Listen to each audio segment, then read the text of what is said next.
mais você investe nas comunidades terapêuticas. Esse ano, agora, eleição de prefeito, a gente viu algumas aberrações, né? Eu estou colocando isso, eu sou da Bahia, estou colocando aqui o candidato a prefeito, um dos candidatos, né? Que é o do Partido dos Trabalhadores, lá para a Prefeitura de Salvador. Ele declarou nas redes sociais, nos programas, que as comunidades terapêuticas têm feito um trabalho excelente, né, no tratamento e na recuperação dos drogados. Né?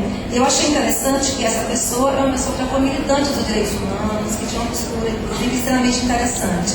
Mas agora, para ganhar voto, né, vamos fazer parceria, defender as comunidades terapêuticas, inclusive dizendo que recurso público deveria ser destinado também para as igrejas, para que as igrejas pudessem fazer o trabalho social decente. Né? E aí eu pergunto, que trabalho social decente é esse? Então a igreja vai fazer sua caridade com seu recurso e cumpra seu papel, mas dinheiro público é para destinar para ações, né, e para as políticas públicas, e não porque a gente esteja colocando na mão, né, de outras pessoas, como é o caso das comunidades terapêuticas, que ela tem, inclusive, não tem equipe técnica capacitada, elas não têm, elas não têm uma estrutura de tratamento realmente ou de acolhimento. Na verdade, essas comunidades, elas se pautam no trabalho escravo, muitas vezes, elas se pautam na repressão, elas se pautam em uma série de posturas e, pior, ainda se pautam no convencimento religioso, é como se fosse uma barganha. Você adere à minha religião e eu vou lhe dar o seu tratamento. Então, isso é uma coisa que tem acontecido, que a gente vê, eu dei o exemplo, né, que a gente está vivenciando no estado da Bahia, mas com certeza a gente veio Tocantins agora, a gente fez o serviço social, no seminário sobre serviço social e direitos humanos, e nós escutamos que alguns outros estados também, das comunidades terapêuticas, têm tido a mesma lógica, né? Então, a pastora pode mudar de nome, mas é a lógica do cacetete, a lógica da repressão mesmo, né, aos usuários de drogas. E aí a gente pergunta também, né, onde estão as deliberações da Conferência de Saúde Mental, da 14ª Conferência Nacional de Saúde, né, que trazem, inclusive, toda a discussão para a política de redução de danos, para a reforma psiquiátrica, que tem sido esquecida e tem sido, inclusive, colocada de escanteio nessa situação. E aí, quando você faz uma escolha pela repressão, você faz uma escolha pela exclusão também. Você faz uma escolha, né, para que você não está construindo políticas públicas necessárias à intervenção ou à atuação dentro da sociedade. Né? Então, hoje nós temos algumas políticas libertárias que garantem o direito da cidadania e o governo tem feito uma lógica totalmente ao contrário, entendido do retrocesso, né, em algumas situações. Então, a gente vê esse retrocesso, a gente vê a banalização das internações, a gente tem como contra-aliado a própria mídia, né, que se coloca, como eu coloquei o exemplo do Jornal Nacional, que ficou na propaganda dessa semana de que, né, os exércitos invadiu a comunidade, que prendeu o traficante, e isso acaba criando, né, no imaginário das pessoas de que isso é bom, que essa é a ação correta, que essa ação repressiva é que é a ação realmente que deve estar funcionando. E aí a Frente Nacional, ela defende, na verdade, o respeito aos usuários de drogas, né, e uma política de segurança pública baseada na garantia dos direitos humanos e sociais e não na repressão policial.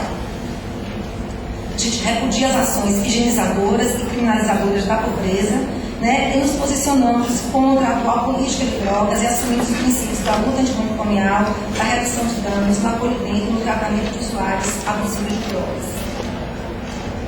E aí, com outro olhar sobre o política de drogas, nós trazemos aqui também alguns pontos, definimos alguns pontos que eu acho que são importantes para a gente estar refletindo diariamente, né, no debate, enfim. Então, primeiro, o que a gente coloca seria a descriminalização, né, da posse de drogas, né, para uso pessoal, descriminalização do cultivo para uso pessoal, uma necessidade, né, de definição de porte para consumo pessoal ou porte para finalidade de tráfico de drogas. Portugal também já tem uma discussão, né, interessante com relação ao porte das drogas, para você estar, né, utilizando, enfim, a gente tem um quantitativo para tantos dias. Uma outra coisa também, atenuar a escala penal, mas os pequenos atores dessa cadeia do tráfico, na verdade, os pequenos atores da cadeia do tráfico, né, são de adolescentes, uma falta de perspectiva, que acabam, inclusive, fazendo o papel do avião, que leva as drogas, enfim.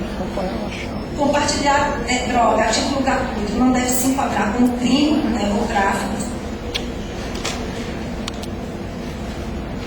Uma outra coisa também, como ocorre com as outras drogas, né? A gente tem uma discussão do que é droga lícita, ilícita, e aí, para isso, é necessário e fundamental que as agências regulamentadoras, como a Anvisa, elas possam também estar regulamentando, né, o uso e o consumo das drogas. E aí, nessa lógica também, a questão do cultivo, da produção e da comercialização das drogas também devem ser regulamentadas. Priorizar tratamentos ambulatoriais em detrimento, né, das internações, fortalecer a estratégia de redução de danos nas políticas de atenção integral a usuários de drogas, né, dentre outros. Para finalizar, eu queria trazer assim, só algumas coisas para a gente estar pensando, refletindo, algumas provocações. Né? Então, assim, o que é que nos leva a definir o que é lícito ou ilícito no campo das drogas?